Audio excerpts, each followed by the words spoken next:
It's time now for a look at the latest in local news. In the news, law enforcement in Jesup and Wayne County still investigating threats of school violence that appeared on social media. The threat stated that someone was going to be shot at North Puckett Middle School yesterday, and the post caused many students to not attend school, and some that arrived opted to check out early. Jesup Police and Wayne County Sheriff's Department received notification of the threat in the early hours of Thursday. Both agencies immediately launched an investigation into the threats. School put out a notice that there was no credible threat to student or staff safety at any schools. K-9 dog units were called in to sniff out any explosives or firearms. None were found. The investigation is still ongoing to find out who posted the threat. Any threat to the student body and faculty, they state, is taken very seriously by local law enforcement. They state that the incident will be investigated to the fullest extent.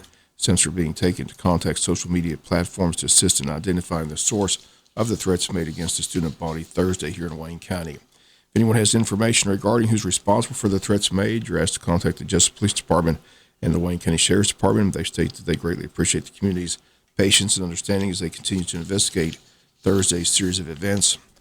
Once again, no firearms or explosives were detected during the search of the schools on Thursday, and schools resumed to normal business activity yesterday afternoon. Jesup Police have made an arrest in the shooting this week at the Briarwood Apartments. It occurred Monday evening around 8:30 p.m. The victim is 26-year-old Daryl Harris. He was shot in the left thigh while he sat in his vehicle. Suspect is 23-year-old Tyree Simpson. He turned himself into police Thursday evening. He's currently in the Wayne County Jail charged with aggravated assault, possession of a firearm during the commission of a crime, and armed robbery. We'll be back with more news after this word from our sponsors, other commercial messages, so please stay tuned. In other news, Robert Evans back in court Thursday for his sentencing after being found guilty of aggravated assault and possession of a firearm during the commission of a felony. But the Wayne County jury found him not guilty of malice murder or felony murder and acquitted him of those charges. Evans was on trial for the shooting death of his nephew, Spence Pierce Jr., which occurred in Scriven, Georgia. Pierce was just 19 years of age at the time of his death. On Thursday, he was sentenced to 10 years probation, given credit for time served, and walked out of the courtroom a free man. In the murder trial, Evans claimed the shooting was accidental and he never intended to shoot the victim. The shooting followed a physical altercation between the victim, Spence Pierce, and his other uncle, Marvin Evans, the brother of the defendant. Following that altercation, wherein Marvin Evans suffered a laceration with bleeding over the eye, he went to his bedroom, locked the door, called police, and called his brother, defendant Robert Evans. Evans allegedly walked up to the porch with his gun in hand and confronted his nephew, who had invited him up to the porch so he could tell him what had happened. According to two eyewitnesses who were both family members, the defendant pointed the gun at the victim, shot him without provocation, and then left the scene without checking on the victim or his brother. But at the trial, the defendant's testimony conflicted with that of the eyewitnesses, and he claimed the shooting was accidental and he never intended to shoot his nephew. Once again, a Wayne County jury listened to the evidence and deliberated and found Evans guilty of aggravated assault, but not guilty of murder.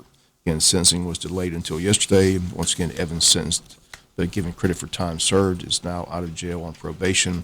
The sentencing held yesterday in the Wayne County Superior Courtroom. Early voting continues today. A reminder, this Saturday is the last Saturday to early vote. The time Saturday from 9 a.m. to 5 p.m. The time today, 8 a.m. to 5 p.m. This will mark the end of week 2 of early voting, with 1 week left before the Tuesday, May 24th primary election date. Thursday's totals: 82 more votes were cast, 69 Republicans voted, 23 Democrats.